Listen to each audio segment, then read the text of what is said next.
ಎಲ್ಲರಿಗೂ ಶುಭ ಮುಂಜಾನೆ. Good morning. This is Trisha. Welcome back to my day 2 mini vlogging journal. ಬೆಳಗ್ಗೆ ಎದ್ದ ತಕ್ಷಣ ಒಂದು ಥಾಟ್ ಬಂತು, ಅದನ್ನ ನಿಮ್ ಜೊತೆ ಗಿಡಕ್ಕೆ ನೀರ್ ಹಾಕ್ತಾ ಶೇರ್ ಮಾಡೋಣ ಅನ್ಕೊಂಡೆ. ಅದೇನಪ್ಪಾ ಅಂದ್ರೆ, ನಮ್ ಜೀವನದಲ್ಲಿ ಯಾರನ್ನ ಕ್ಷಮಿಸಕ್ಕಾಗಲ್ವೋ ಅವ್ರನ್ನ ಮರ್ತು ಬಿಡ್ಬೇಕು, ಯಾರನ್ನ ಮರೆಯಕ್ಕಾಗಲ್ವೋ ಅವ್ರನ್ನ ಕ್ಷಮಿಸ್ಬಿಡ್ಬೇಕು. It's as simple as that. ನೀರ್ನ ಬಿಸಿಗಿಟ್ಟು ಹೊರಗಡೆ ಸ್ವಲ್ಪ ಬಟ್ಟೆ ಒಣ ಹಾಕಿದ್ದೆ, ಅದನ್ನ ಎತ್ಕೊಂಬರೋಣ ಅಂತ ಹೋದೆ. ಬಟ್ಟೆ ಎತ್ಕೊಂಬರೋದ್ರಲ್ಲಿ ನೀರ್ ಬಿಸಿ ಆಗಿತ್ತು.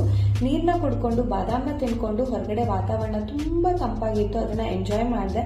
ಅದಾದ್ಮೇಲೆ UPSC aspirant as usual ritual news paper ಓದೋಣ ಅಂತ ಬಂದೆ. ನ್ಯೂಸ್ ಪೇಪರ್ ಓದ್ ಮುಗಿಸ್ದೆ. ಅದಾದ್ಮೇಲೆ ಹೋಗ್ಬಿಟ್ಟು ಸ್ನಾನ ಮಾಡ್ಕೊಂಡು ಸ್ಕಿನ್ ಕೇರ್ ರುಟೀನ್ ನ ಮುಗಿಸ್ಕೊಂಡು ದೇವ್ರ ಪೂಜೆ ಮಾಡೋಣ ಅಂತ ಬಂದೆ. ದೇವ್ರ ಪೂಜೆ ಮಾಡೋ ಅಷ್ಟರಲ್ಲಿ ಚಿಕ್ಕಮ್ಮ ಹೇಳಿದ್ರು ಗರ್ಗರಿ ದೋಸೆ ರೆಡಿ ಆಗಿದೆ ತಿನ್ಕೋ ಅಂತ. ಸೊ ದೋಸೆ, ಆಲೂಗಡ್ಡೆ ಪಲ್ಯ ಮತ್ತೆ ಪಪ್ಪಾಯಿ ತಿಂದೆ. ನಾನು ಎವ್ರಿ ಡೇ ಒಂದು ಫ್ರೂಟ್ ತಿಂತೀನಿ. ಸೊ ಇವತ್ತು ಪಪ್ಪಾಯಿ ತಿಂದೆ. ಅದಾದ್ಮೇಲೆ ಫಸ್ಟ್ ಸೆಷನ್ ಓದಕ್ಕೆ ಸ್ಟಾರ್ಟ್ ಮಾಡಿದೆ. First session previous year question paper ಇಂದ ಸ್ಟಾರ್ಟ್ ಮಾಡಿದೆ. ನೀವು ಆಸ್ಪಿರೆಂಟ್ ಆಗಿದ್ರೆ previous year question paper compulsory